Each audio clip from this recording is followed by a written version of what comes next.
du Congo. Agression de la RDC par le Rwanda sous couvert du M23 dans un silence complice de la communauté internationale. La SBL Yokasson organise une marche à Kinshasa ce samedi également. Le biais de la marche est non seulement de dénoncer l'agression, mais aussi et surtout exiger de la communauté internationale le dégel du transport des armes achetées par la RDC. C'est inadmissible qu'un pays agressé ne puisse se défendre à cause du Conseil de sécurité, dit son président Delphin Katende. On l'écoute.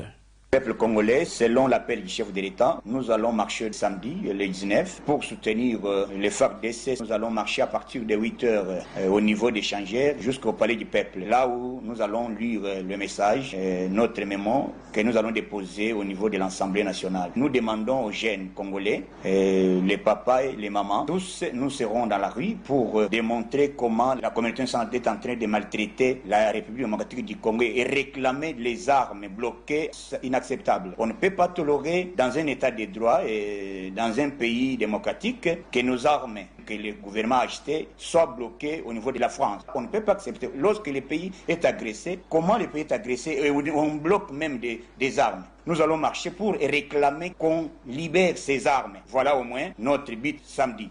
C'était Delphin Katende, le professeur Jacques Joly du groupe Équateur Bomoko. Et puis les forces vives qui ont marché le week-end dernier dans les rues de Kinshasa avaient dénoncé l'hypocrisie de la communauté internationale sur le soi-disant embargo qui ne dit pas son nom sur l'achat des armes pour Delphin Katende, responsable de la SPL Groupe Yokasson. Les manœuvres de la communauté internationale doivent immédiatement cesser afin de permettre au FRDC, à la force régionale, de mettre fin à la guerre à l'est du pays. Delphin Katende.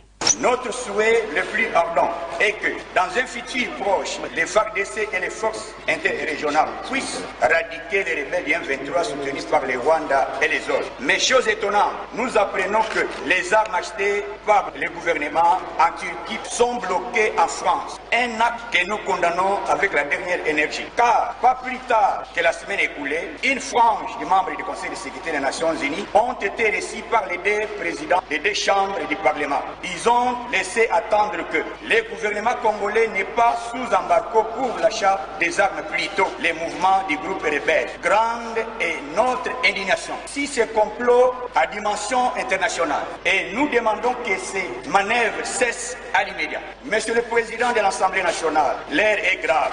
Les ennemis de notre pays ne se cachent plus et démontrent leur ambition machiavélique. À ce que la guerre qui a duré une décennie s'éternise et que les fils du pays continuent à perdre leur vie pour une raison ignoble, c'est-à-dire habiter dans une zone où les sols et sous-sols sont extrêmement riches en minéraux que le pays voisin exploite par la force. Et puis Top Congo.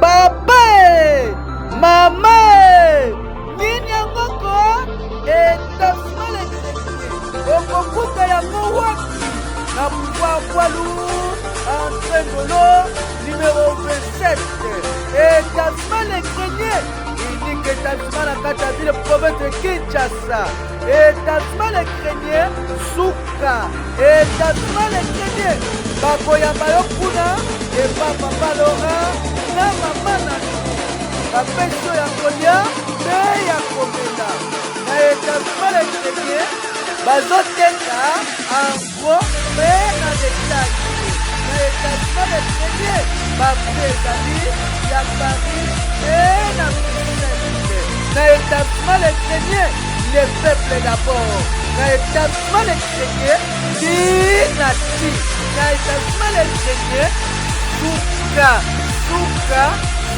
ya makambo.